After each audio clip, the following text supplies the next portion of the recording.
Assalamualaikum warahmatullahi wabarakatuh. Selamat datang di video tutorial atau review mengenai aplikasi Hadissoft. Nah, sebelumnya perkenalkan, nama saya Zahratul Khairunima. Saya merupakan mahasiswa dari program studi ilmu hadis di UIN Sunan Kalijaga, Yogyakarta, semester 6. Nah, di sini saya mendapatkan tugas untuk membuat video mengenai review atau tutorial cara menggunakan aplikasi Hadissoft ini.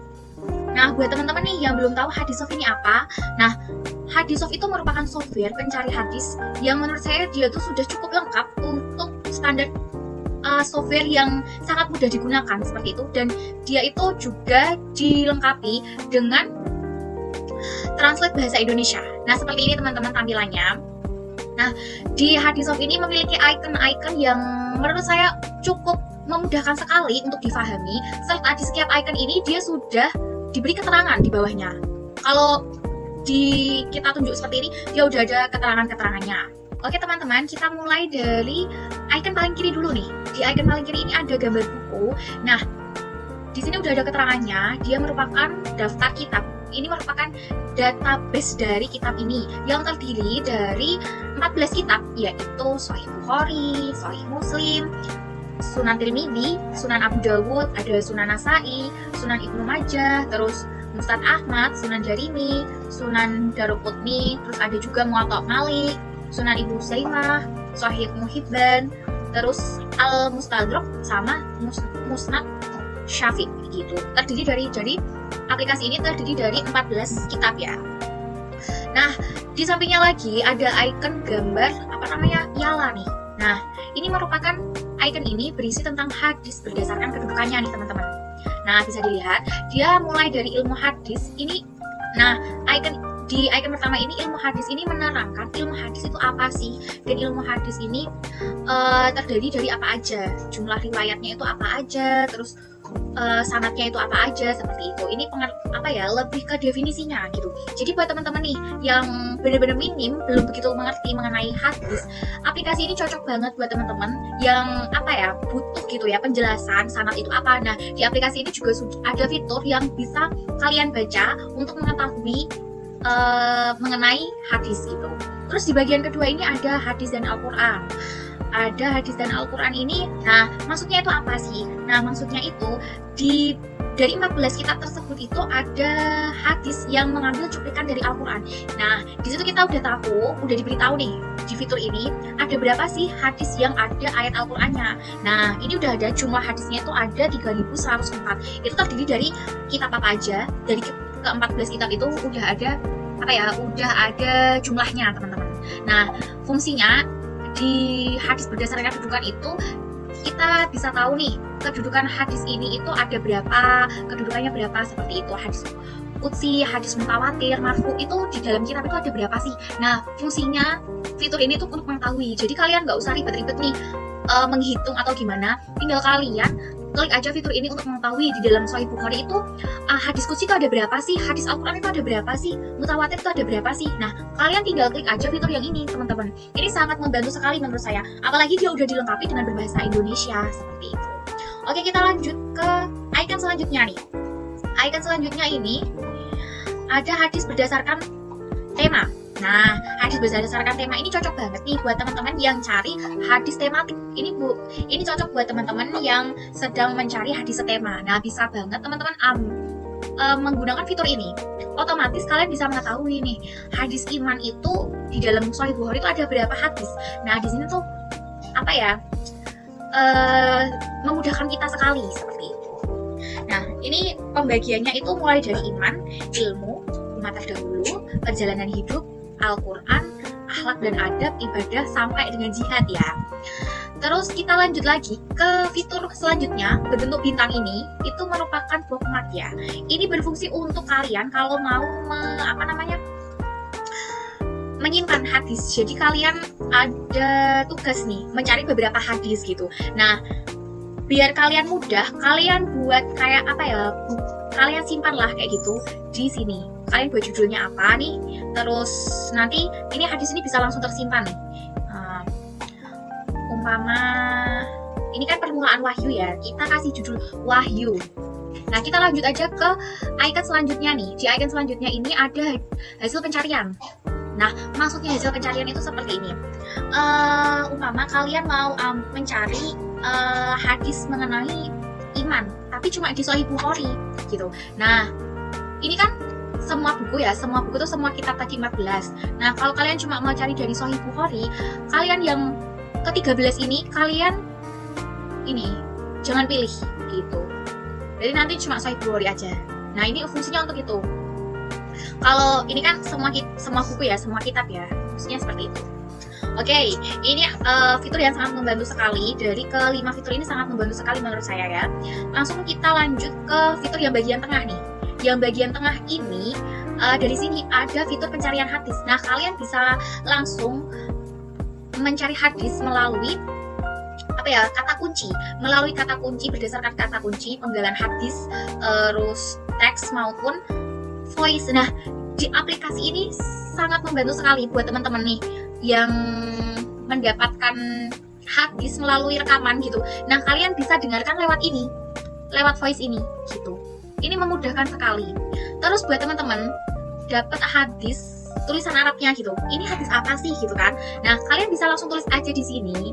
Ditambah dia itu sudah memiliki keyboard Arab. Ini memudahkan buat teman-teman yang belum memiliki keyboard bahasa Arab di laptopnya. Nah, kalian nggak usah download, di aplikasi ini sudah disediakan keyboard Arabnya seperti itu.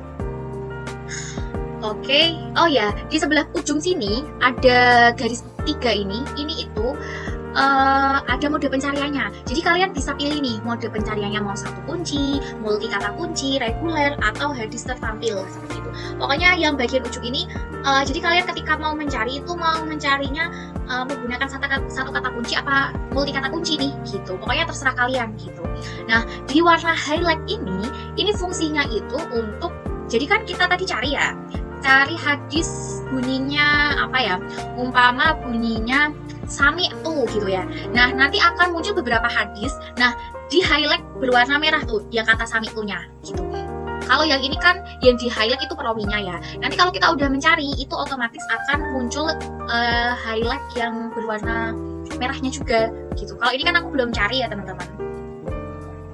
Oke, kita lanjut nih. Di icon sebelah sini nih. Ini ada copy, font, note, bio, PNR, dan info. Ini apa sih dan gunanya untuk apa? Nah, yang copy ini teman-teman, ini ada fitur mengkopinya. Jadi buat kalian nih, mau ambil hadis nih, kalian nggak usah kayak di blog kayak gini, nggak usah teman-teman. Kalian tinggal, ini kan hadisnya udah ada tampilannya nih di sini. Kalian tinggal copy aja, tekan copy, dia udah otomatis tersimpan. Nih. Ini contoh. Nah, tadi kan aku udah copy nih ke bawah nih ya. Oke. Nah, dia auto tercopy sendiri nih.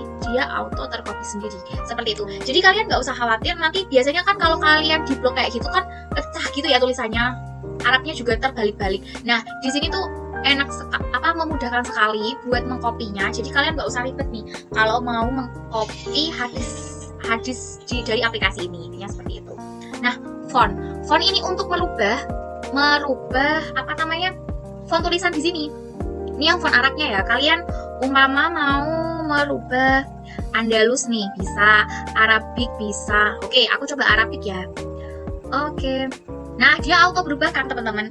Dia auto berubah sesuai sesuai fontnya. Jadi kalian nggak usah ribet. Biasanya kalau dirubah di Word-nya kan berubah ya tulisannya. Nah, dari sini aja kalian ubah fontnya. Ini sangat membantu sekali menurut saya. Nah, soalnya kan beberapa aplikasi software pencari hadis dia tidak dilengkapi dengan fitur merubah fontnya. Fontnya masih tetap sama kayak gitu kan. Nah, di Hadisoft ini sangat-sangat membantu menurut saya. Nah, kita lanjut lagi ke note. Note ini juga untuk catatan nih, catatan buat kalian nih. Hadis ini apa, kenapa lah. Ininya buat catatan kalian sendiri.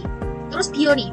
Nah, di sini bionya itu dari 14 pengarang kitab ini. Bionya ini dari 14 pengarang kitab ini. Jadi kalian bisa sambil membaca, melihat nih bionya. Ini juga bisa di-copy teman-teman. Ini bisa di-copy banget. Nah, benar ya? Kira-kira bisa nggak nih ya? Kalau setahu saya bisa nih harusnya. Bisa. Iya, dia bisa. Nggak bisa, guys. dia nggak bisa untuk mengcopy bagian biodatanya. Ini cuma untuk dibaca aja. Kalau bagian biodatanya dia nggak langsung bisa otomatis ke copy, dia dibaca ya. Oke. Nah, kita lanjut di NR. Ini tuh kayak pengaturannya aja. Saya kurang paham juga. Pokoknya ini pengaturan lah, pengaturan dari sistem sini sendiri, software ini. Terus yang terakhir ada info.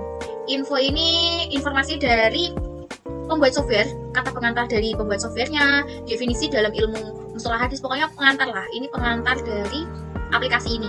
Gitu. Yang terakhir ini ada icon 5 juga di bagian kanan. Ini icon ini dari sini ada daftar hadisnya. Jadi umpama nih aku cari nih hadis tentang puasa ya. Ini kan mendekati bulan Ramadan. Oke, kita cari hadis mengenai puasa nih. Jadi kita bisa tahu nih dari hadis ini sanadnya itu apa? Dari mana saja gitu loh, dari siapa saja. Gitu. Kadang kan ada 2 sanad juga. Ini kan ada 1. Ini berarti cuma dia di hadis ini melalui jalur periwayatan satu jalur periwayatan. Kalau 2, ini nanti ada 2, 3 gitu. Jadi kalian bisa tahu nih periwayatannya dari sanadnya siapa aja gitu. Nah, kalau di fitur yang ketiga ini, bagian kotak-kotak persegi ini merupakan hadis serupa. Jadi cocok banget buat teman-teman kalau mau mentakhrij hadis. Kalau mau mentakhrij hadis, kalian bisa lihat di sini. Nah, seperti ini. Kalau mau mentahrijh hadis itu kalian ambilnya di fitur ini, kan puasa. Nah, di hadis puasa, hadis yang sama dan sejenis itu ada di Sahih Bukhari, Sahih Muslim. Nah, pokoknya dari sekian ini sampai ke bawah. Ada berarti 1, 2, 3, 4, 5, 6, 7, 8, 9, 10, 11, 12, 13, 14. Ada 14 ini. Ada 14 hadis serupa dari beberapa kitab gitu. Dari 1, 2, 3, 4, 5, 6 gitu. Ada 14 hadis dari 6 kitab gitu. Ada 14 hadis yang sama gitu. Jadi kalian bisa nih langsung. Nah, kalian klik, dia akan muncul otomatis, dia akan muncul di sini hadisnya apa gitu, teman-teman. Ini otomatis dia di fitur ini otomatis kalian bisa mentahrijh. Ini simple banget mentahrijnya. Kalau kalian mau mentahrijh bisa ambil di sini. Kalau kalian mau yang hadis tematik, kalian bisa ambil di hadis tema ini gitu. Kita lanjut aja ke pencarian rawi nih. Pencarian rawi itu gini. Umpama Sufyan nih. Sufyan ini Sufyan siapa gitu kan? Kadang kan dalam satu hadis itu ada perawi yang namanya sama. Nah, kita sebagai orang yang dibilang belum begitu mengetahui. Nah, kita kan bingung nih. Ini perawinya dari ini Sufyan ini yang siapa gitu loh. Nah, kalian di fitur pencari rawi ini kalian bisa tahu nih Sufyan yang di kitab di hadis ini itu Sufyan siapa. Kita tulis aja nih Sufyan. Oke, nah kita bisa lihat nih otomatis sudah ada penjelasannya. Yang di sini itu Sufyan ini merupakan Abu Sufyan. Beliau merupakan dari kalangan tabi'in. Tapi tidak, ini sudah ada keterangan tabi'in yang tidak jumpa dengan sahabat. Terus komentar ulama tentang perawi ini, Yahya ini pokoknya ini udah ada keterangannya. Terus ada jumlah hadis yang beliau riwayatkan juga seperti itu. Oke. Cukup membantu kan teman-teman? Ya, menurut saya juga sangat-sangat membantu aplikasi di sini. Nah, di terakhir ada pesan nih teman-teman. Ini itu untuk kita memberikan masukan buat pembuat software ini gitu. Kalian bisa mengirimkan pesan lewat sini. Ininya seperti itu teman-teman. Ini aplikasi ini, software ini sangat-sangat membantu sekali buat buat mahasiswa, terutama mahasiswa ilmu hadis yang ingin mencari hadis begitu ya, atau buat akademisi yang tidak begitu memiliki kemampuan berbahasa Arab yang lancar. Nah, kalian bisa menggunakan software ini karena software ini sangat-sangat membantu, yang mana dilengkapi dengan bahasa Indonesia full. Jadi sangat membantu sekali buat teman-teman atau buat adik-adik nih yang baru mau kuliah ambil jurusan ilmu hadis. Ini aku rekomendasikan sekali buat mendownload aplikasi ini. Nah, biar kalian tahu nih, tadi ikonnya itu dia kotak berwarna biru ya, dan di tengahnya ada logo kitabnya. Oke, sekian teman-teman video tutorial dari saya. Mohon maaf bila ada penjelasan yang kurang bisa difahami atau ada kata-kata yang kurang difahami, saya mohon maaf sekali. Sekian dari saya, terima kasih. Assalamualaikum warahmatullahi wabarakatuh.